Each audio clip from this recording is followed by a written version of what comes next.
Hey, Coach Bryce here, and today I want to talk about one of my favorite topics, which is strength training using autoregulation. Now that's an awfully strange term, maybe something that you would expect to hear out of a car mechanic's mouth as opposed to a strength coach. So we'll break down some very inclusive definitions as well as some simpler ones, really cut through what does autoregulation mean and how do we apply it and what are the different ways that we can. In future videos, I'll go into a little bit more detail regarding the history of autoregulatory exercise or autoregulatory training, and as well as some of my own personal history as to why I became so interested in this topic. So you can see on the left here that I have a very long definition. It might be a little bit tough for you to read through the screen, so I'll read it out for you. Bear with me. So autoregulation can be defined as a system based on an individual athlete's physiological and mental state, automatically configuring programming variables to the athlete's specific needs at the time. This method attempts to adjust for athletes' adaptations, allowing for increases in load and strength at an individual pace by catering training stress to daily performance measures. Whew, that's a mouthful. What does that mean in layman's terms? Autoregulation is a system of periodization or program design that's based on an individual athlete's physiological and mental state. So what it's allowing us to do is individualize and personalize training for each individual athlete, but also their snapshot, single day performance capabilities. What are their physiological and mental state at the minute that they walk into the gym, and how are we going to determine training variables based off of that readiness or fatigue level? Most classic training programs do not take this variability into account. Most classic periodization or strength training models are based off of a percentage of your one repetition max. Well, percent 1RM is a great thing to utilize, particularly for things like powerlifting, but your one repetition max strength can vary or fluctuate by as much as 30% in a single day. And if you're performing something like an 8 to 12 week program, well, we'd like to assume that you're getting stronger over the course of that template, and some of those 1RM numbers may no longer be accurate. There are also literally uncountable plethora of variables that will influence, either up or down, your performance capabilities at not just a particular day, but even a particular moment. And we can't possibly control all of those variables, but we can account for them. Something as simple as breaking up with your significant other or having a poor night's sleep can drastically impact your performance capabilities for the following training session. And if we aren't measuring that or trying to quantify it in some way, then we're not managing it, and it's just up to guesswork. So I started to ask the question, is there a better way for us to be able to do this than just some of the classic periodization models that just sort of assume things are going to progress linearly? Life is not linear, and we have to be able to roll with the punches, and that's one of my main jobs, being able to create flexibility within a structured training program, and autoregulation is really the best way to do that. A very simple way that we could think about autoregulation is sort of just asking the question, how do you feel? And that's the first question that I ask any of my clients the moment that they step through the door, whether they're a professional athlete or not. There are some coaches or trainers who also like to use the term intuitive or the idea that you're training by feel. And that is a part or one way to be able to autoregulate. The assumption is that we are very in tune with our body and that we can basically tell, if I feel good, I'm going to perform well. And if I don't feel so great, if I feel pretty crappy, then my performance will probably suffer. It's important to keep in mind, though, that autoregulation is a skill. It is something that is learned over time. We can't just walk into the weight room on our first day ever picking up a dumbbell and know exactly how hard we need to train, how much weight we need to use, how many sets and reps we need to use. But it is not an excuse to just, I don't feel good, so I'm not going to train, or an excuse to back off. There's some misunderstandings regarding autoregulation, and some trainers or coaches who kind of poo-poo it a little bit by saying, well, nobody cares how you feel. And yes, we do need to make sure that we are really pushing hard and training close to failure, regardless of our particular performance goals. And this is simply a way to actually take some of that subjective or gray area and try to quantify it a little bit better. Even, and one of my first responses to anyone who's sort of anti-autoregulation is that every single successful training program, whether it's strength training or in any sport or athletic endeavor, every single training program in some way utilizes autoregulation, whether you're fully aware of it or not. Something as simple as, well, I woke up and I feel really crappy, I have a sore throat, and I only got 2 hours of sleep last night, I'm not going to train. That's an example of autoregulation. And from there, we can, of course, make it significantly more complicated or much more quantitative than that. The two most important sort of factors that we're considering, no matter the style of autoregulation, is two sides of the same coin: readiness or fatigue.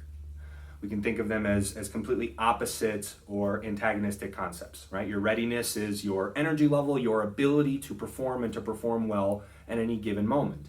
And fatigue is going to be the exact opposite of that, and we know that they're inversely related.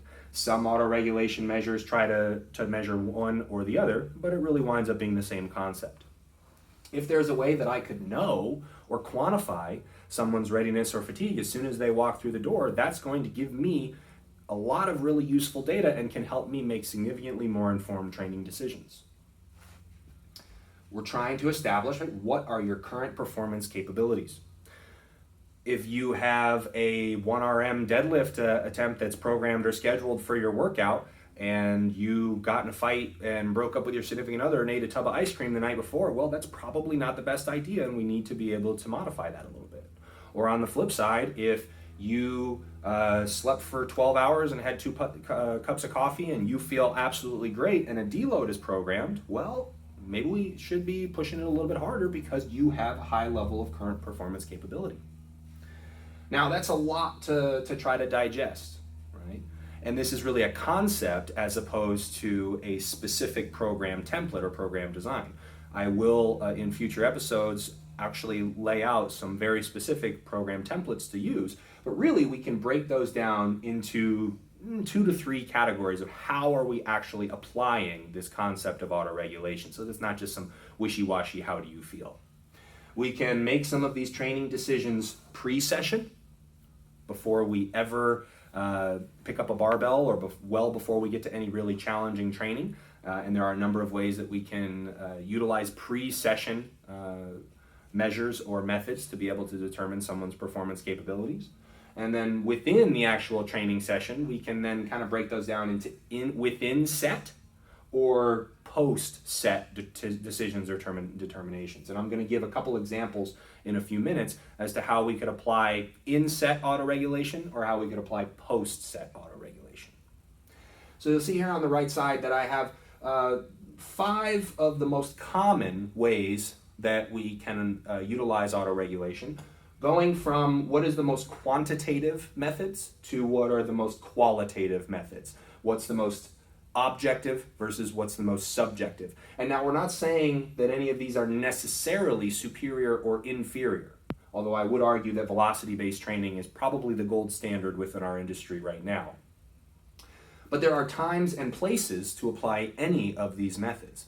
There are times within my training where I have no set program, no set real structure because I've been training for a long time, and for a few weeks to a few months at a time, especially with something like right now during the pandemic, where I can kind of train by feel, intuitively making decisions on, well, I feel good today or I don't feel so hot today, and sort of making the best of a challenging situation. But just like determining how you feel being a skill, making those decisions is then a skill, and I would argue that that's significantly more complicated for many beginners and may not be the best way to go about things.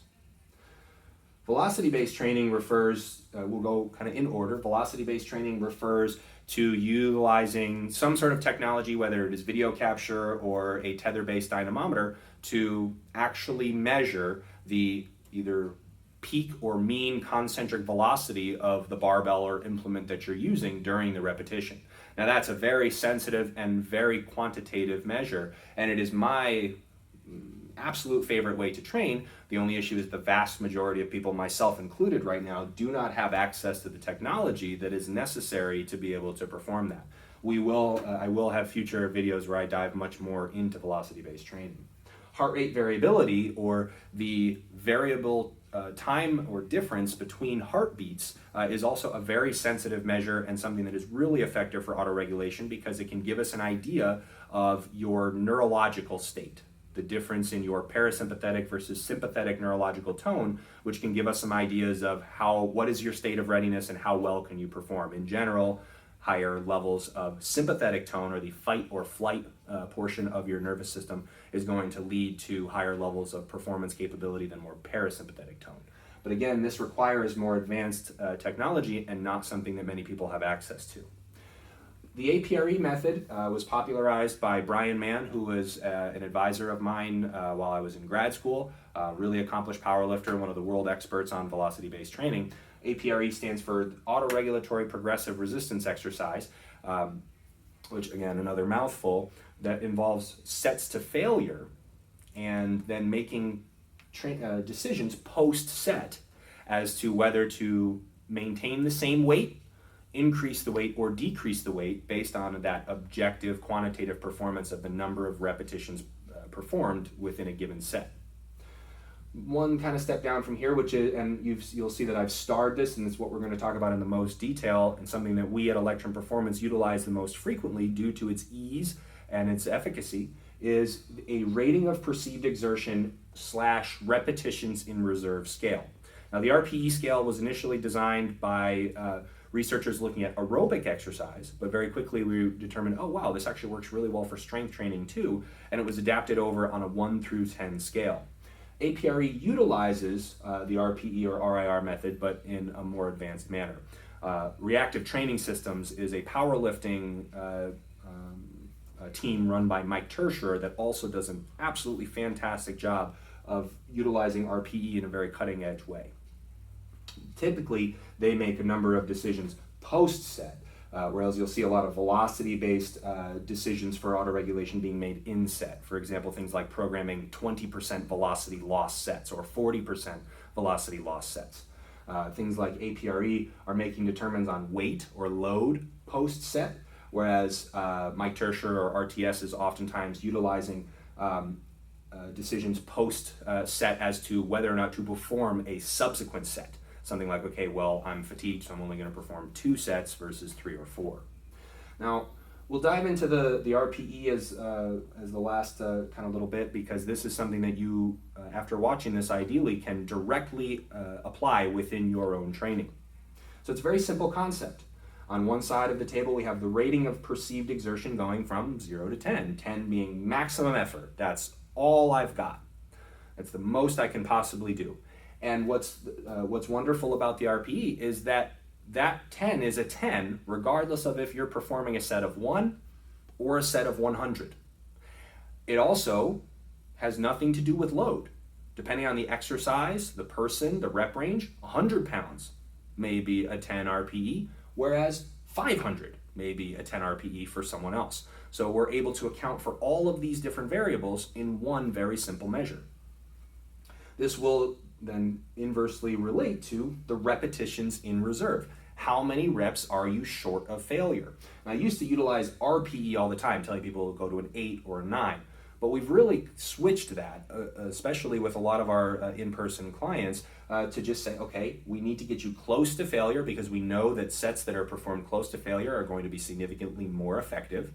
And how can we start to quantify that? If you're somewhere in the neighborhood of a 7 to 10 RPE, which would then mean 0 to 3 repetitions in reserve, right? If my RPE is a 7, that means I could have done 3 more repetitions if I had to. Let's say I did a set of 10 reps, and I said, okay, that's a 7 RPE. That means I could have done 13 if I was training to absolute or total muscular failure. Anywhere in that neighborhood can be considered a working set. We know that that is a sufficient stimulus, challenging enough to be able to elicit some adaptation and improve hypertrophy strength or whatever our particular goal is.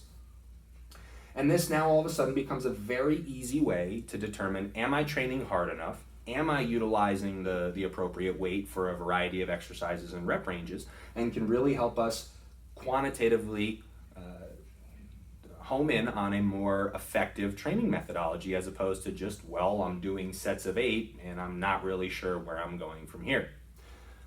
Oftentimes, we would consider anything less than a 7 to either be speed work, if you're working on power or rate of force development, or warm-up sets. And the most common question that we get all the time online is, what weight should I be utilizing? I'll typically go into a little bit of an explanation of the RPE RIR scale and tell someone, if you have more than 3 to 4 repetitions in reserve, well, go ahead and add weight. Now, this is a skill, right? And no one on planet Earth can re-rack the bar and go, well, I had 15 repetitions in reserve, right? It gets very challenging to quantify outside of 0 to 3, and that's where we typically spend the vast majority of our time when we're training and when we're trying to program for others. Now, this is only a very small snapshot of how to utilize the RPE scale. For now, we can be as simple as, okay, our target for any of our working sets is 0 to 3 RIR. But there are a number of ways that we can utilize RPE, whether it is strength drops, strength stops, ways to manipulate total volume or volume load that is performed to more accurately control or define our levels of readiness and fatigue. That's going to be in future videos, so stay tuned, and hopefully you enjoyed our intro to autoregulation.